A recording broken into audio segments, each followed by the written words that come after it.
Hey, hey, hey, it's AAA Wednesday, which stands for Ask Alyssa Anything, and this is my weekly Q&A session where I go into the comments and answer questions you've left about the publishing industry and writing a better book. For anyone who is wondering, yes, my sidekick Luca is present, looking extremely exhausted for reasons I don't know. And the both of us are super excited to dive into the questions you all left today. Before we get into all of it, I do have two quick pieces of housekeeping. Number one, please just hit that thumbs up button, especially if you've been watching these sessions for a while now and you know that you like them. It is a small thing that really helps out my channel a lot with the YouTube algorithm. And if you're new here, or if you've seen a few videos but haven't yet subscribed, what are you waiting for? Go ahead and hit that subscribe button. I promise you won't regret it. In addition to these Q&A sessions, I publish weekly content, either with a deep dive into a specific writing element, or I talk about the publishing industry, which is my professional background as an editor. It's an amazing, supportive community that we've built, and we would love to have you. Without further ado, let's dive into the first question today. I'm planning to query 4 to 5 agents at a time, 1 dream agent, 2 good fits, and 2 low priority ones next year. I'll likely send the 2 good fits and 2 low priority agents for practice first in my first 2 rounds and apply what I learn before querying more agents that align with my career goals. But what if I get a full request or even representation offer before even getting to my dream agents?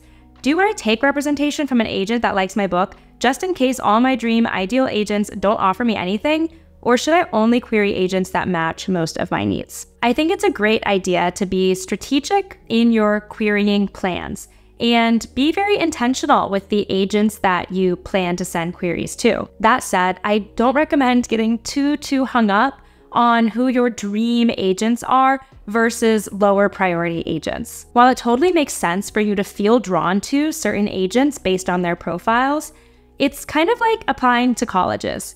You might think that one college is a perfect fit for you, but then once you go on the tour, you actually realize it's really not what you thought it was all along, and this other college that was lower on your list is actually amazing and perfect for you. That's kind of the analogy I want you to think about when you're thinking about creating your list of agents. I like the idea of going in and querying a mix of higher priority and lower priority agents, maybe more established agents and newer agents. But whenever someone expresses interest, take that really seriously. It means that they see a lot of potential in you as an author and in your story. And really, that's what you're looking for in an agent. That isn't to say that you should just take any offer of representation that you get. Not the case at all. You should thoroughly interview and vet any literary agent before agreeing to work with them in a professional capacity. But I don't want you to feel this sense of regret that, oh, what if I could have worked with my dream agent and I'm just taking this other agent because they're presenting themselves to me. If you feel that, then I wonder if maybe that agent who is offering your representation isn't really a good fit. Because if you speak to them and really give them your full attention and energy, hear what they have to offer, if they're the right agent for you, it will likely feel right to you, and you won't even think about those other dream agents that are still on your list. I hope that helped to give you some perspective. Here's the next question. I have a question for you regarding critique partner etiquette. I finished the first draft of my novel and am working on my own developmental edits now.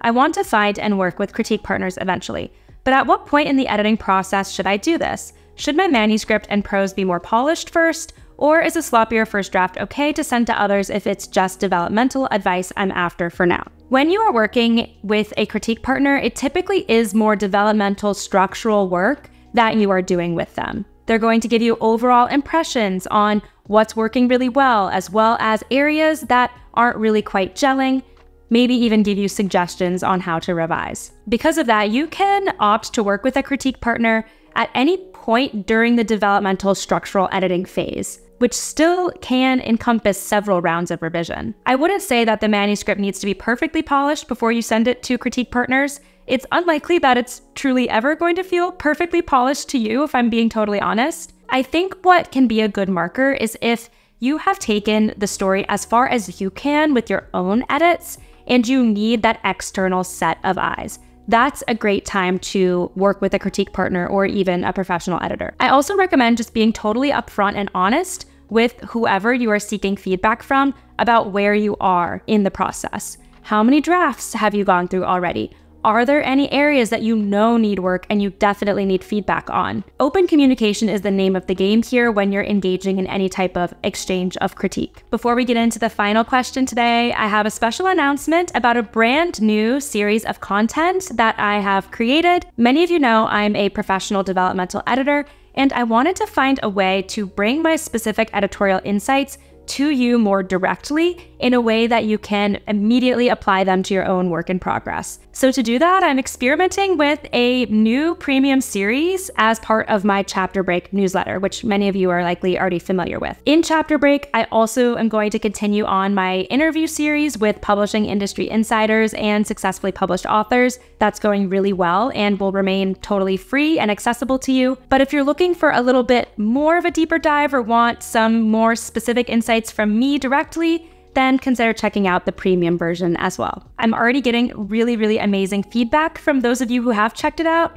and I want to continue hearing from you and figure out how I can best help you. If you have no idea what I'm talking about and you haven't checked out my newsletter yet, the link to download it is in the description below. I have a free resource as well that is going to automatically opt you into the free version of my newsletter.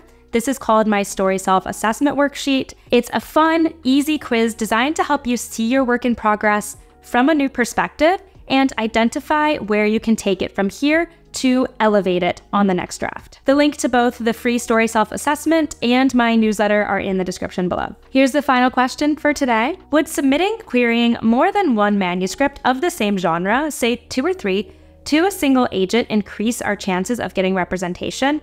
I feel like it would show them that we are serious about writing and have invested time and money into wanting to pursue it as a career. I don't advise that you send literary agents more than one manuscript at a time. In fact, you'll see that most agents require that you only submit them one book at a time. That's because when they are approaching publishers, they do have to present them one book at a time as well. So even though hopefully you and your agent are going to work together through multiple books, you're still going to have to focus on one primarily first. And then once you sell that book, you can move on to the next and so on. Showing the agent one book also allows you to put your energy and effort into polishing one draft to make it really strong. And ultimately having one draft that is very strong is a lot better than having 3 or 4 drafts that are half-baked and not as compelling. So if you have multiple completed drafts that you could query agents with, I recommend thinking about which one you think has the most potential for publishing via the traditional path, developing that one, and starting there. If it doesn't pan out with that particular manuscript, typically agents will allow you to query them again with a different manuscript down the line, and you could always try them again with one of your other books once you develop that one. But it's really the most strategic for you to focus on one at a time. Thanks so much to everyone who submitted a question today, and if you have one, drop it in the comments here and it will be added to my queue. Before you head out, don't forget to check out my Chapter Break newsletter and grab your free Story Self-Assessment Worksheet. Those links are in the description below. And please go ahead and hit that thumbs up button to help out my channel and subscribe if you haven't already. Thanks so much for watching and happy writing.